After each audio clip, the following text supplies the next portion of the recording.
Hello and welcome to Meet a Columban. I'm Father Jim Mulroney and my guest for this segment is Father Frank Hoare. He's a man or a priest from Ireland and he's been working in Fiji for the bulk of his priestly life, arriving there in 1973. Now, I think for many people, when we hear the word Fiji or think of Fiji, it's an island place, it's a place in the tropics, and it's a place for holiday. And many people from Australia have been there and enjoyed wonderful holidays in Fiji. But there's another side to the country which can be a lot more difficult to deal with. There are people there who are local Fijian people. There are people who have come, they came as indentured labourers, imported to work mostly in the sugar industry by the British many years ago. And they came from India by and large.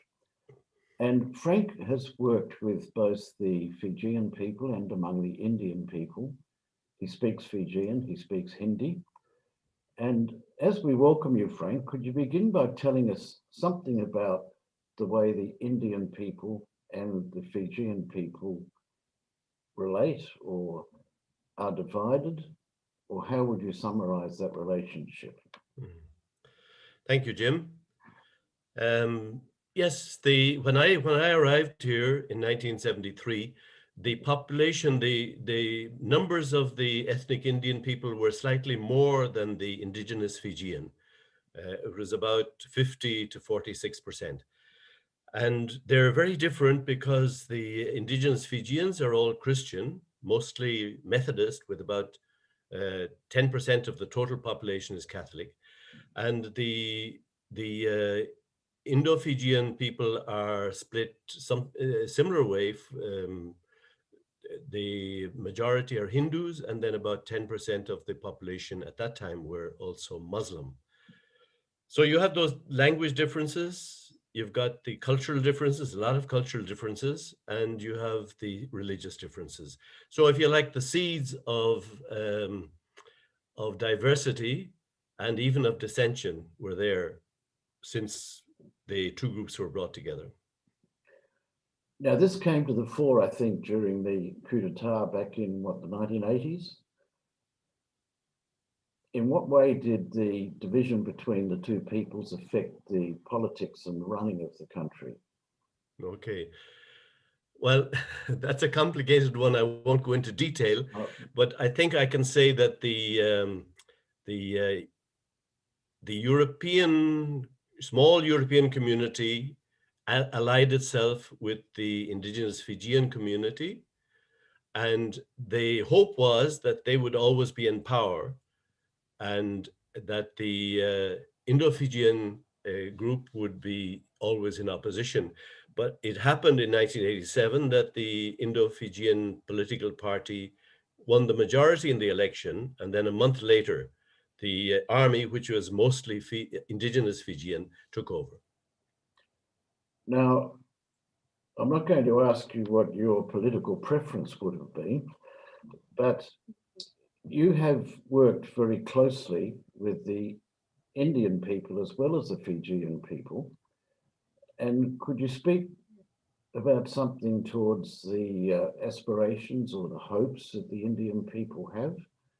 And also, you are there as a missionary, and part of your challenge is to, I suppose, spread Christianity or the values of Christianity to bring the kingdom of God. How do you go about trying to bridge that divide? Mhm. When I first arrived in Fiji and learned Hindi first, I was then trying to improve the Hindi and learn the culture. And my missionary sort of ideal at that time was to introduce the non-Christian Indian people to Jesus. And so I showed a Hindi version of the King of Kings in different um, settlements or villages at nighttime. And I also went around walking from household to household for a week before Christmas with little leaflets on, excuse me, on the birth of Christ. And I talk to the people and explain Christmas to them and move on to the next house. So those were two efforts in that direction.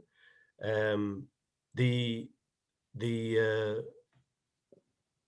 the effort wasn't, I mean, it wasn't an aggressive evangelization, an aggressive effort to convert people, but it was my sense that this was part of what I was there to do, to introduce them, as I say, to Jesus.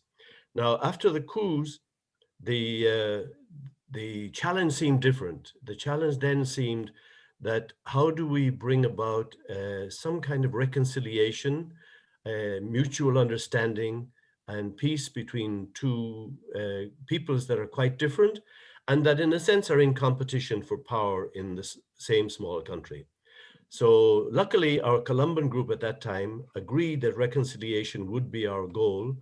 And so I was very interested in culture, and having had the opportunity to learn both languages, I developed some intercultural workshops and materials for processes, and tried to get, we use those in parishes, in schools, and in third level institutions. Now, you talk about the work to try and promote a reconciliation between people, but there must have always been many links between both the Indian and the Fijian people, areas of friendship, areas of cooperation. Did these links exist? Yes, they do in places, and especially I would say in the sugarcane areas, where the two groups live close together and often work together on the same cane cutting gangs, or in the same teams that are working on the sugar. So they learn from each other, and they work together quite well there, and that's where I think the relationship is best. In in a city like Suva, maybe there aren't as many common areas of work where they can help each other, and there it's not quite so good. Now, on a religious level, what are the links that you look for, or the areas that you look for when you begin to talk to people about refreshing a relationship, or renewing a relationship, or forming a relationship? Are there any particular areas of Christianity or Hinduism? I know you studied Hinduism, that you can pick up and try and pursue with the people to try and encourage them? Hmm. Well, actually, we found, in fact, that helping them to understand each other's values, cultural values, and helping to appreciate each other's past histories were a very important way of helping the different groups to empathize with the other group. And that was quite interesting. We used to have the groups do role plays and ask the other group to say what they saw and had they known about this, and so on. And then there are the whole areas of, there's some issues, or there's some aspects of the culture that are similar, like both groups are not as direct as Europeans, as white people. They both will communicate somewhat indirectly. Um, Reconciliation, forgiveness seems easier to the indigenous Fijians than to the Hindus or Muslims, but it's not impossible either for them. And I think in many ways, Hindus and Muslims here in Fiji are quite different from Hindus and Muslims in India. They feel it themselves. They notice it when they meet with people from India. They have been affected by their living close together with the indigenous Fijians. So there are areas to build on, yes. Now, often we hear people say that the Indians are the wealthy people, they're the ones that own the businesses. Now, I think that's a little bit of a myth, but is it true that the Indian people own all the businesses? Mhm. Well, I would say it's mostly the multinationals, the big hotel groups, the multinational companies that own the larger part of the economy here. But it is true that the shopkeepers are mostly Indo-Fijian. because, and there's a good reason for it, they're used to commerce. It's part of their history for hundreds of years, whereas the indigenous Fijians are very much a communal people where you share rather than make profit from one another. So there is a difference there. Now, currently, you're also involved with seminarians, young men who are studying for the priesthood, and part of your work is working with them in formation of religious attitudes and sociological attitudes. Are there any particular types of enterprise or outreach that you encourage them to take part in order to learn about the situation in their country, or learn how you can promote better relationships between people? Mhm. Yes, Jim, as part of their pastoral work, we encourage, especially if they have any little bit of knowledge of Hindi, we encourage them to visit the Indo-Fijian people, whether Catholic or non-Catholic. And we also, we're at the moment, we're engaged with working on interreligious dialogue for young people from the different religions. And our seminarians or students always attend these meetings, and I think they find them very interesting. And part of that is meeting one-on-one for a short while with different people and sharing something with them. And that's something I think that helps them a lot. What kind of background, by and large, do these young men come from? Well, there are a lot of differences, of course. They're mostly indigenous Fijian. We do have a few from Rambi, Ocean Islanders. We have one or two from Kiribati as well. We had a Rotuman also until recently, and he's now in Pakistan. So we have a mixture of groups, but most are indigenous Fijians, and most would come from I think I could say generally rural areas in Fiji, yes. So they're not city people, huh? We have a few who have come from the city, yeah. We have a few who were brought up in the city here, yes, indeed, but not. I suppose it's maybe 60-40. And how do the country people adjust to living and working in the city? Is that an easy adjustment? Because Well, I think where your house is now, you're in Suva, in Suva, correct? In the that's capital right. city? Yeah. It depends very much. I think if somebody comes from the rural areas and gets a qualification, and many indigenous Fijians now are getting qualifications in third level universities, but if they do, then they're liable to get a good job, and then they fit in very well and they adapt well and they bring something of their own rural values to bear.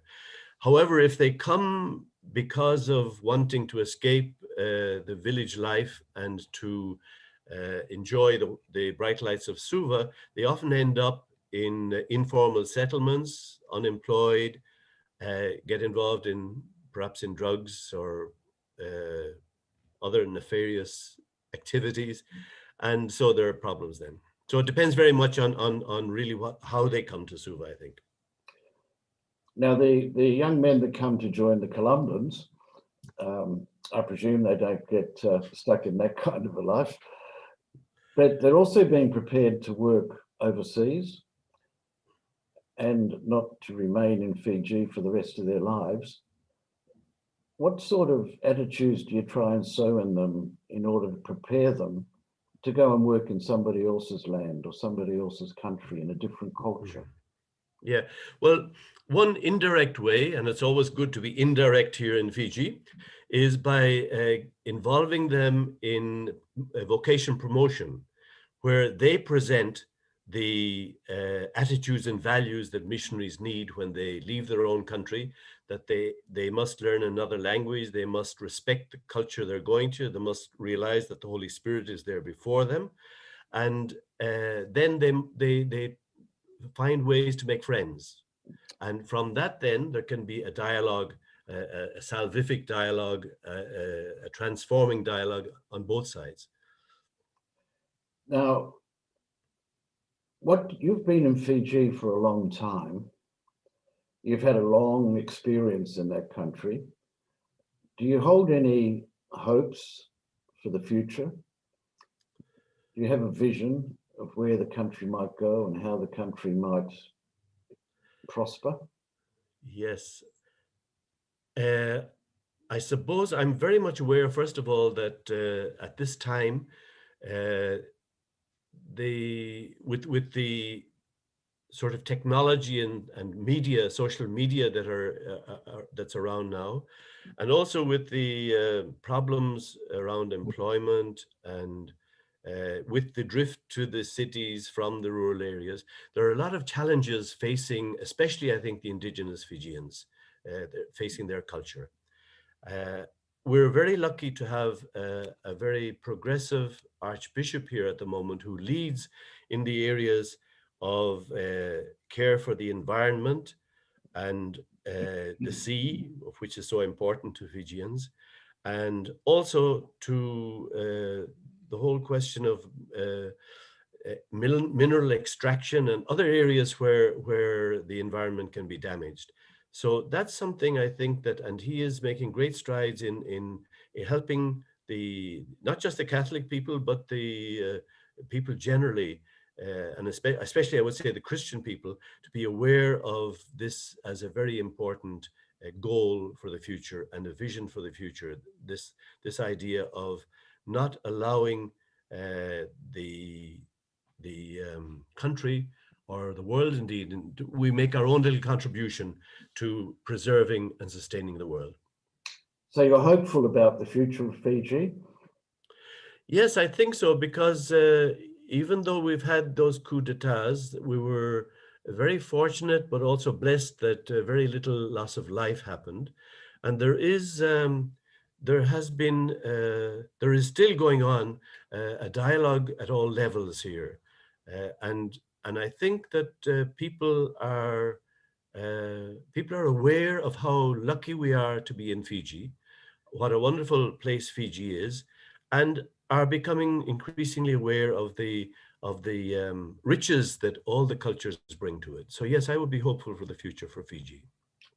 Well, Frank, thank you very much for being with us today, and thank you for giving the time and for informing us and telling us a lot of things about Fiji I think we didn't know before. So thank you very much for coming. And thank Jim, you. can I just say that our Indo-Fijian, our Hindu people, when they greet and leave, they join their hands and say namaste, which really means may the God in me salute the God in you. So I say namaste. Thank you very much. We've been talking to Frank Hoare in Fiji, and thank you, Frank, for your time today. I'm Jim Mulroney.